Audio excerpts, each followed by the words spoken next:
Assalamu alaikum wa rahmatullahi wa barakatuh. Hürmetli millettaşlar, Allah Teala'nın rahmeti bilen Zülhicce ayına kirdik. Rabbimiz Allah her bir şabza da nasip etsin kurban şalarga. Şu mübarek ayını hem beyramını elbette her bir mümin Müslüman kişisi tekbir bilen karşı ala. Allahu Akbar, Allahu Akbar, La ilahe illallah, Wallahu Akbar, Allahu Akbar ve lillahil hamd. Allah var ikenligin, bir ikenligin ant etip, şükür kılıp, rahmet etip, elbette indi yaşarga Allah Rabbimiz barcamızga da nasip etsin. Eğer de indi kişi uli iken, koya kurban şaldırgam iken, bizden yerde meçtinde şulayık şalu bula.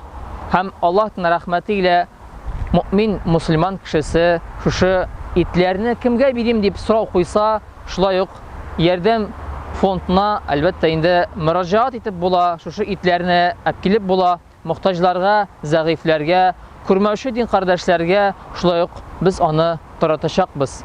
Barçağızga da Allah'ın rahmeti, hem indi şu kurban gayetlerimiz mübarek bulsun. Esselamu aleyküm ve rahmetullahi ve berekatuhu.